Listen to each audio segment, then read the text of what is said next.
Hola, hola, bienvenidos a Big Left. No he subido videos porque he estado dedicado al trabajo de campo. Es un trabajo exigente y siempre voy descubriendo cosas en mi terreno, cosas que arreglar, repasar trabajo. Entonces he estado en eso. Y para subir los videos tengo que ir al pueblo y a una cafetería donde hay un wifi que está más lento ahora el wifi. Y ahí voy a subir 2 o 3 videos al mismo tiempo porque ya me enseñaron cómo planificar,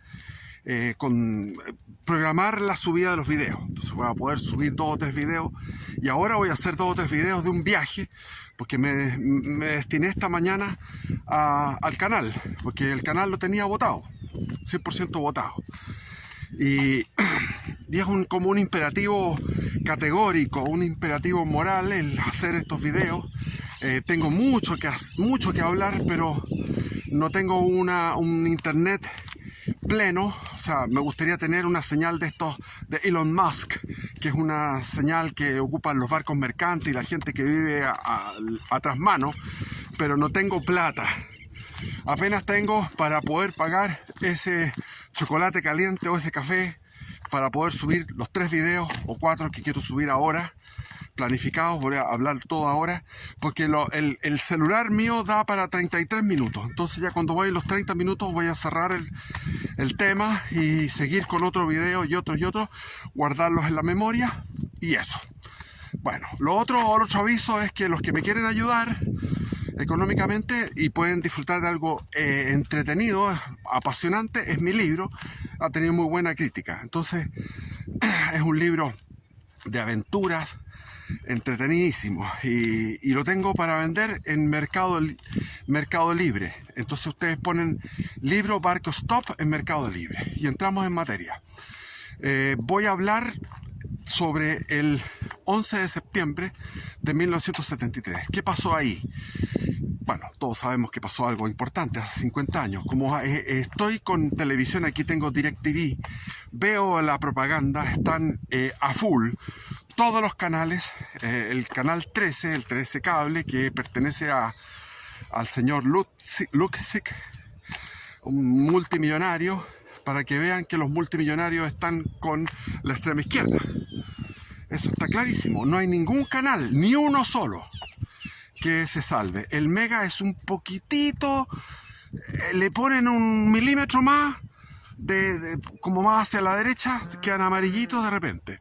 Pero el Mega igual, o sea, todos los canales. Es una aplanadora. Ayer estaban dando esta serial de los 80, que es muy buena. Eso lo hizo el señor Wood, que yo lo conocí porque como era amigo de Christian Barken, no sé si todavía soy amigo de él porque ya no me contacto con él, pero como amigo de Christian caminábamos por Vitacura, al lado del club de polo, y ahí nos encontramos con este cineasta Wood. Y bueno, él el que hizo Machuca, el que hizo la serial de los 80, es extraordinaria, la serial de los 80 es extraordinaria, pero mete su veneno permanentemente. Toda esta gente mete su veneno. Con Christian Barker también una vez íbamos conversando y nos encontramos con Góngora, Augusto Góngora, que en paz descanse, comentando cosas políticas y yo ahí escuchando a estos personajes famosos. También al frente de su casa vivía el otro, uno que habla así español, Amaro Gómez Pablo. Y bueno, también lo conocí, y habla así, cuando él está en su mundo privado también habla así. Bueno, ya, entramos en materia. Yo quiero ser bien verídico, no exagerar, no hiperbolizar ni irme como inmediatamente a decir que Allende era un borracho y que Pinochet era maravilloso. No, sencillamente lo que pasó. Lo que pasó es que yo, tenía 13 años. Había estado en el verano, en las largas vacaciones del 73. ¿Por qué? Porque mi madre tenía miedo de que se armara una guerra civil. Mi padre también pensaba que venía una guerra civil. Todo el mundo pensaba que venía una guerra civil porque había un odio tremendo. O sea, había 2 bandos. El bando A y el bando B. el bando del gobierno y el bando de la oposición. Como siempre hace el socialismo divide a la gente, es diabólico. Diablo es dos, de dos, viene diablo de dos, diabólico. Entonces, como es diabólico, divide y hace que nos odiemos, esa es otra característica diabólica. Entonces estábamos en un odio tremendo y me tocó estar donde unos tíos que tenía yo, iba todos los veranos a Valdivia, a un fundo de unos tíos de apellido Westermayer, de los primeros alemanes, descendientes de la primera colonización alemana. Y ahí nos quedamos hasta entrado marzo porque había que ver las elecciones que iban a darse en marzo.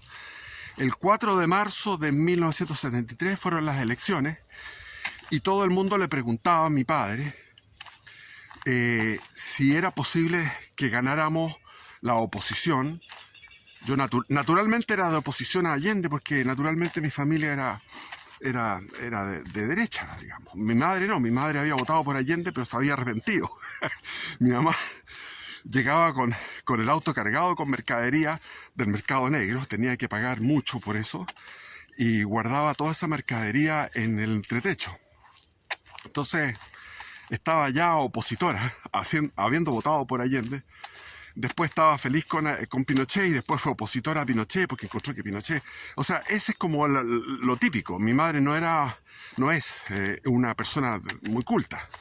Mi padre, al contrario, era un político que había tenido experiencia durante todo el siglo XX, desde 1918 que había participado en política. Entonces ya llevaba más de medio siglo, casi 60 años de participación en la política, activo y con mucha experiencia, habiendo sido senador, entre otras cosas, escritor de temas políticos, de derecho constitucional. En esa época se le llamaba publicista a los del derecho constitucional. Y bueno, le preguntaban a mi padre si podíamos tener los 2 tercios, porque con los 2 tercios se podía destituir a Allende. Pero mi padre decía, no, es imposible, ¿cómo vamos a tener 2 tercios? Si Allende entró con un 36%, después en las elecciones municipales llegó a un 49%, o sea, nunca llegó a un 51%, siempre eran minorías, a un 49%, y esta era la tercera elección, y mi padre calculaba que en torno a un 40% iba a ser. La elección dio un resultado de un 44% a la Unidad Popular, 44%. 44.6, algo así. Y al CODE, que era la Alianza de la Democracia Cristiana con el Partido Nacional, con el Frente Patriótico, Frente Nacionalista, Patria y Libertad.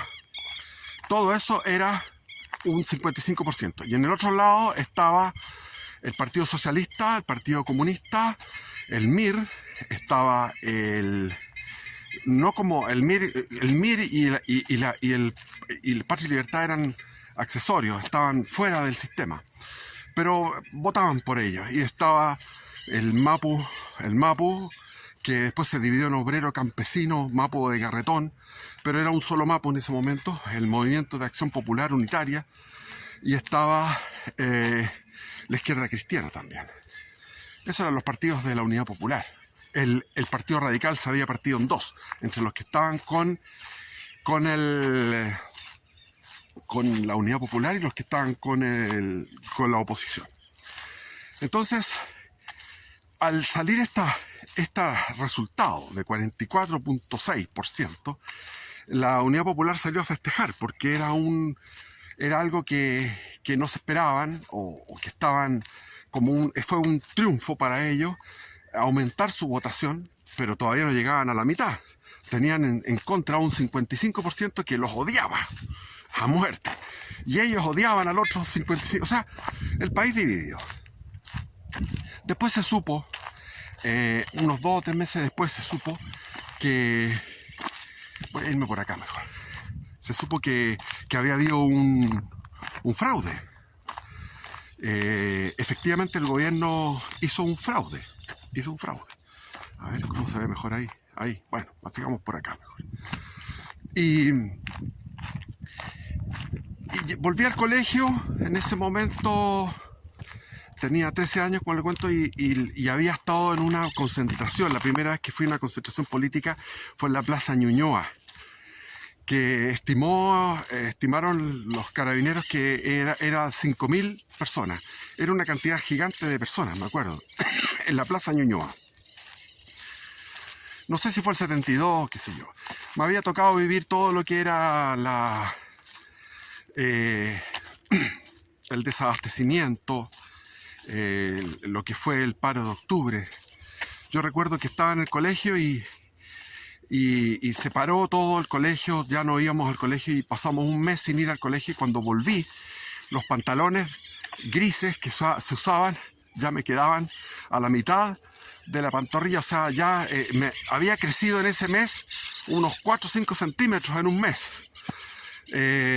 Y sentía hambre porque mi madre juntaba, siendo nosotros con buena situación, juntaba el alimento, pero los alimentos escaseaban, el pan escaseaba, el pan era un pan de afrechillo muy malo. Abundaba el chancho chino, que eran unas latas de un chancho malísimo, lo había mandado China. Había alimentos que venían del mundo comunista, etcétera. Entonces, no tenía buenos recuerdos de todo eso que había vivido. Y estaba animoso porque se terminara ese gobierno. Y vino el 29 de junio. El 29 de junio fue una asonada golpista del blindado número 2. El blindado número 2, que es un regimiento al mando del coronel Super. El coronel Super era del Patria y Libertad y era tipo corajudo, valiente, y se fue a tomar la moneda. Se fueron a tomar la moneda y los tanques tenían que esperar la luz roja. Estaba lleno de tránsito, era un día laboral. Esperaban la luz roja, llegaron ahí, se armó una balacera tremenda y llegó esto a la radio, a la televisión, y estábamos mirando todo eso y yo estaba fascinado porque si ahora va a caer Allende. Y mi padre me dijo, no, estos se van a chupar.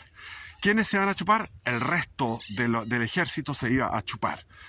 Y efectivamente en la tarde andaba el general Prats con el general Pickering, con el general Pinochet, disolviendo a los sublevados. Estaban los que estaban arriba de los tanques. Los tipos obedecieron a los generales y se depusieron las armas. El coronel Super cayó detenido. Murieron algunos civiles, como 14, 15 civiles. No hubo ningún acuartelamiento de las fuerzas paramilitares en lo que se llamaban los cordones industriales. Y en ese momento, en la noche, vino una manifestación, llegó toda la gente que apoyaba a Allende, se llenó la Plaza de la Constitución y Allende dio un discurso emotivo, triunfal, y después del discurso, sacó al general Prats y le levantó la mano. Yo me acuerdo que lo veía con mi padre. Allende levantaba el brazo de Prats, está con nosotros. Prats, el general en jefe del ejército. Y toda la gente, miles de personas de la Unidad Popular, fanáticos, todos gritando, ¡ah, viva! Después pescó al almirante Montero, levantó la mano, lo levantó el brazo. El almirante Montero está con nosotros. ¡Ah, viva, viva, viva! Después pescó al César Ruiz Danjó, que era el general de la aviación, le levantó el brazo al general de la aviación. La aviación está con nosotros. Entonces los tres estaban con el gobierno y estábamos viéndolo con mi padre. Y mi padre dijo, estamos cagados, estamos cagados. Me comentó a mí porque yo siempre le seguía todas las cosas a él. Mis otros hermanos no pescaban el tema político y yo me sentía sucesor de mi padre, tenía que informarme y estaba con él atento a todo. Y llegó Juan Diego Dávila, que era muy amigo de mi padre, que era un tipo valiente. Si ustedes van a Google y consultan quién era Juan Diego Dávila, pueden ver todo lo que hizo. Era un corajudo, o sea, los que rodeaban a mi padre eran gente que había participado en complots, en acciones armadas de la ultraderecha. Estaba el mismo general Bio Marambio. Habíamos ido me acuerdo con mi padre, fuimos el año 72, cuando diciembre por ahí, Allende se fue a dar un viaje por el mundo, dando discursos y todas partes lo encontraban que era como una especie de Gandhi. O sea, Allende era un tipo que tenía una publicidad internacional extraordinaria, o sea, era lo máximo, era un santo de la causa. Entonces fue a darse baños de masas extranjeras, después de haber pasado toda la crisis de lo que fue el paro de octubre, en octubre del 72, y quedó a cargo como ministro del Interior y vicepresidente, como presidente de Chile, Carlos Prats González, que era el general en jefe del ejército, muy de la Unidad Popular era él, pero sin embargo la presión de los oficiales le señalaron que tenía que liberar a Roberto Bio Marambio, y le dio la liberación, y fuimos con mi padre. También salió liberado en ese momento Juan Diego Dávila, que había participado en el complot de Schneider, del secuestro de Schneider en noviembre del 70, antes de que Allende asumiera. Y fuimos a la penitenciaría y vimos salir a este general y muchos tenientes, era mucho teniente, muy trajeados con su traje del ejército, abrazando al general Bio Marambio. Eso es lo que me decía mi padre. Es decir, había a nivel de base en el ejército un movimiento de oficialidad joven que estaban corajudos y querían votar al gobierno de Allende, porque era un desastre completo. Bueno, todos sabemos lo que era eso. No es necesario adentrarnos en aquello. La inflación iba a llegar en un momento a los 500%. Bueno, o sea, el chileno se mueve cuando le tocan el estómago. Ahora no se mueven porque están todos llenos, gordos, obesos los huevones. Son despreciables. Los odio, los desprecio, todos los chilenos culiados, weón.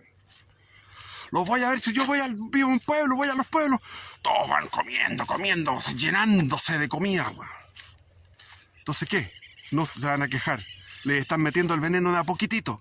En esa época, como había hambre, ahí sale la lucha. Incluso era tan especial el ser humano de aquellos tiempos que los de la Unidad Popular, pasando hambre, seguían apoyando el régimen. Es decir, tenían una convicción moral, una convicción de ideales, como para ver que la realidad no les cuadraba, y seguían ellos apoyando al régimen de la Unidad Popular.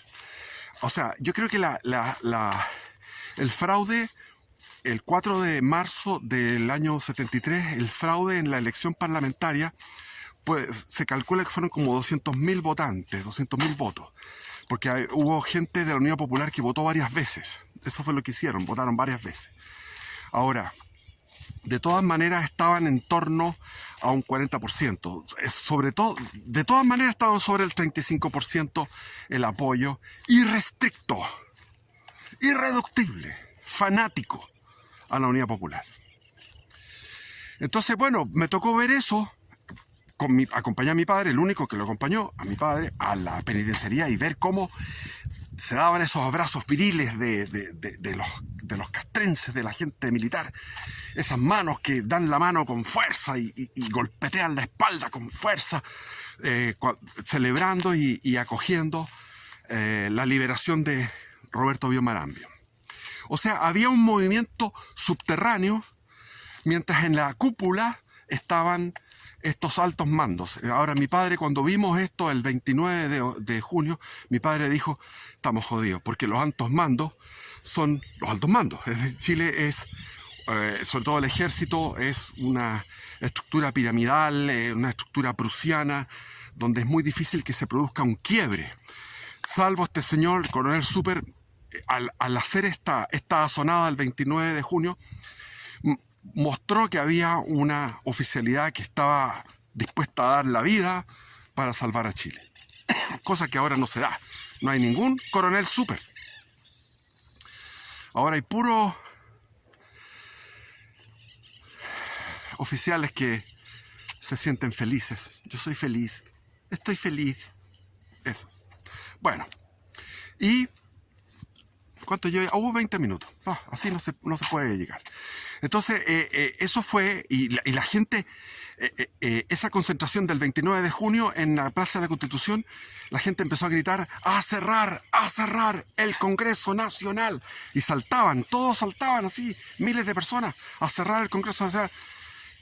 Y Allende dijo: no voy a cerrar al Congreso Nacional. No voy a incurrir en transgredir la Constitución y las leyes, cuando las había transgredido todo el rato, desde el primer día. Las garantías constitucionales que habían firmado con la democracia cristiana se las había pasado por la raja, pero él hacía esta cosa, tenía un discurso muy solemne, ponía la voz de una manera, etc. Bueno, entonces después de eso yo quedé totalmente defraudado. Dije: esta cuestión, estamos fritos, esto va a seguir así. Y el odio siguió incrementándose tanto que me acuerdo que la noche anterior al 11 de septiembre, o sea, el lunes en la noche, el lunes 10 de septiembre, no me podía quedar dormido. Estaba completamente desvelado y soñaba, despierto, o sea, planificaba como niño que era. Todavía no cumplía, al día siguiente era mi cumpleaños, el 11 de septiembre del 73 yo cumplía 14 años. Entonces tenía 13 años, mi padre me dio permiso para ir para ese día asistir a una manifestación que se iba a hacer frente a la sede de la Pontificia Universidad Católica, ahí en la Alameda. Está la UNTAC, está la Pontificia Universidad Católica, ahí iba a haber una manifestación, iba a ir con mi hermano. Mi hermano había participado permanentemente como era mayor que yo, iba a los enfrentamientos que se daban en la zona del Copelia, porque iban y saqueaban el Copelia, que era de Marambio, Max Marambio, que era un mirista, declarado mirista, y él estaba con su negocio él había fundado el Copelia, que era un negocio de helados. Entonces iban todos estos cabros cuicos del St. George y saqueaban el Copelia y se comían los helados y se enfrentaban a la brigada Ramona Parra en pleno Providencia, y eso era diariamente. Entonces mi hermano iba diariamente a esos enfrentamientos. En Valdivia igual, mi primo, que era un tipo tremendo, con otros más de clase alta, iban y le rompían los huesos a todos los upelientos. Entonces había todo el tiempo había enfrentamientos.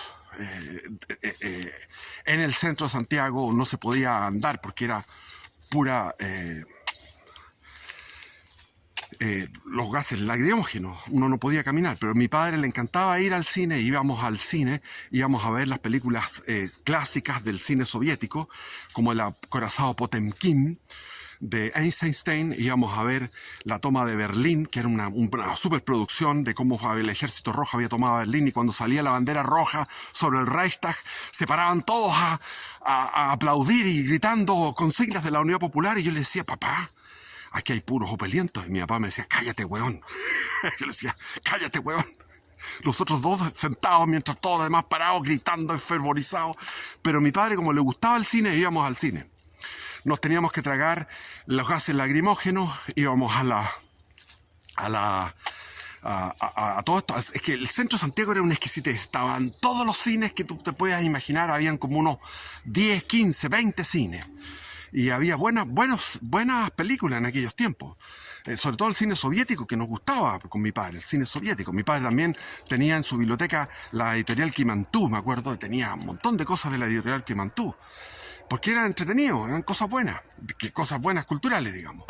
Y en un momento me acuerdo que íbamos caminando en lo que ahora es el Paseo Ahumada. Nos quedamos en la esquina de Compañía con Ahumada, ahí en la Plaza de Armas, y en esa esquina vimos desfilar al cordón, ¿cómo se llama? El cordón de Cerrillos. Vimos desfilar cordón Cerrillos. Y eran un ejército de obreros con cascos, eran ejércitos, o sea, pasaban y pasaban y pasaban, 1 hora, 2 horas, seguían pasando los milicianos de la Unidad Popular con casco, lo veíamos, mi padre los contemplaba, miraba, yo estaba junto con él en la esquina, mirando este desfile, con carteles, con tractores, iban con maquinaria, con camiones, avivando, o sea, había un fanatismo de la Unidad Popular tremendo. Y en ese momento estaban las colas, estaba el hambre, estaba el desabastecimiento, estaban las JAP, la Junta de Abastecimiento y Precio y todo eso. Bueno, el 10 de septiembre, en la noche no podía quedarme dormido porque planificaba que al día siguiente yo iba a ir a La Moneda, iba a sacarle la pistola a uno de los carabineros que estaban ahí, y con la pistola iba a llegar a donde estaba la oficina de Allende y le iba a disparar a Allende. Eso era lo que yo estaba planificando como niño, como que estaba llegando a los 14 años, al día siguiente. Y mi hermano tenía unos pañuelos con salmuera, teníamos los nunchacos, que eran unas armas que se usaban mucho en ese momento, casco. O sea, mi hermano pertenecía a la Juventud Nacional, con sus amigos del St. George.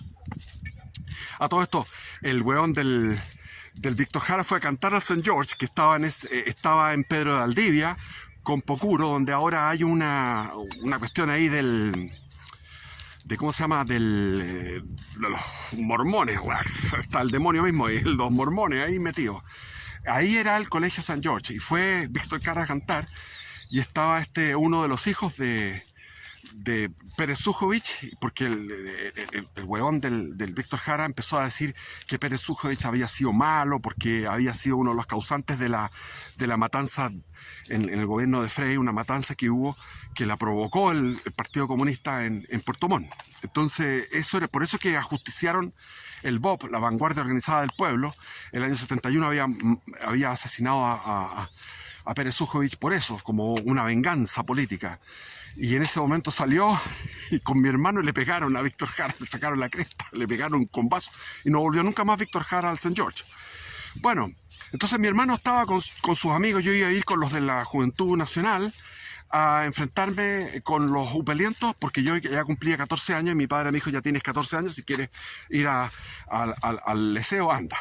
Y en la noche dije: yo me voy a escapar de la manifestación, voy a ir a La Moneda, voy a sacar la pistola y voy a entrar a la oficina y le voy a disparar a Allende. Ese era el clima que se vivía.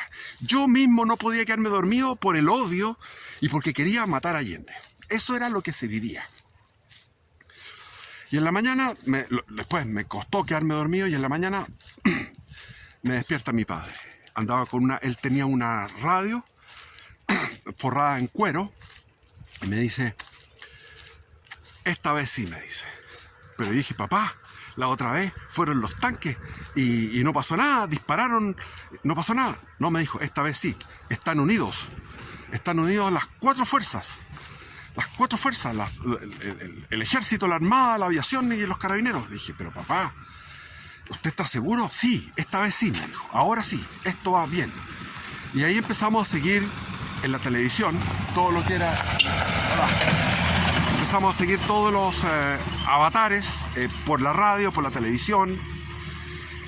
Y vino los aviones, los helicópteros. Nosotros estábamos cerca de lo que era la residencia de Allende, de Tomás Moro, y nos subimos a un árbol que teníamos, un árbol centenario. Era un castaño inmenso. Entonces nos subimos teníamos un sistema para subirnos hasta arriba, y en la copa del árbol, con mis hermanos, mirando el bombardeo de Tomás Moro, y se remecían los vidrios, se remecía el suelo de la casa, el bombardeo de Tomás Moro, y a lo lejos, desde el árbol, mirábamos el bombardeo de La Moneda. Así que era un espectáculo bélico que yo estaba fascinado con el espectáculo bélico. Y Y después vino, en la tarde, hubo como un apagón de comunicaciones, ya no había mucha comunicación, y mi padre, en la tarde, cuando estaba poniéndose el sol, ya estaba empezando a oscurecer, nos sentamos en el comedor de la casa, y mi padre puso una radio argentina, y escuchamos una radio argentina que decía: Allende ha muerto, Allende se ha suicidado. Y mi padre, que conocía a Allende de toda la vida, porque eran políticos, compañeros de Senado, etc., se entristeció. Y yo también sentí una tristeza de algo que había muerto, de como una era que había muerto. Se sentía la muerte no de un gobierno, sino que de una era que había comenzado en la época en que mi padre empezó en la época de Arturo Alessandri Palma. En 1918 comenzó todo esto, y mi padre había participado de todo eso, de todo lo que había sido esa vía democrática, de esa república que comenzó en ese año, en el año 20 para adelante, el año 25 la Constitución, después vino la anarquía del año 32, pero después vino el gobierno de Arturo, el segundo gobierno de Arturo Alessandri Palma, después los gobiernos radicales, después el gobierno de Ibáñez y después el gobierno de Jorge Alessandri, y después el de Frei, y todo esto fue todo un periodo largo, caótico, difícil, de Chile, y eso se estaba muriendo un tipo de hombre, porque el discurso de Allende, al escucharlo, uno sentía, o sea, Allende tuvo una genialidad, porque estando derrotado militarmente de forma aplastante, porque esto fue una blitzkrieg, o sea, fue una guerra relámpago muy bien ejecutada, lo que me parece correcto, porque si tú tienes que aplastar al enemigo y hacerlo lo más rápido posible, y es una batalla, se produjo una batalla en Santiago, que fue la batalla del 11 de septiembre, fue una batalla, porque había resistentes, y contra más rápido, contra más los aplaques psicológicamente, contra más a los aplastes moralmente, se evitan bajas tanto del ejército como de los civiles. Entonces, el golpe de Estado fue genialmente ejecutado, militarmente fue perfecto, y el bombardeo a La Moneda era necesario para aplastar la resistencia, porque había resistencia. En todo el entorno a La Moneda había resistencia. Había tiroteos constantes. Enfrente de mi casa había una población que habían tomado los miristas, con banderas del MIR, habían tomado esa población, y esa población resistió, y que eran, yo me acuerdo, habían 3 muertos que estaban ahí. Frente de mi casa había se llamaba el Maestro Colorado, ya se me va a ir el tiempo, así que voy a seguir con otro video al tiro. El Maestro Colorado, que tenía 36 hijos, de 3 mujeres, y todos eran de la Unión Popular y hacían prácticas paramilitares en su territorio. Ahí tenían en su sitio, digamos, tenían un sitio ahí y hacían prácticas paramilitares. Entonces, enfrente de mi casa estaban esta población, la Ñancahuazú, y estaba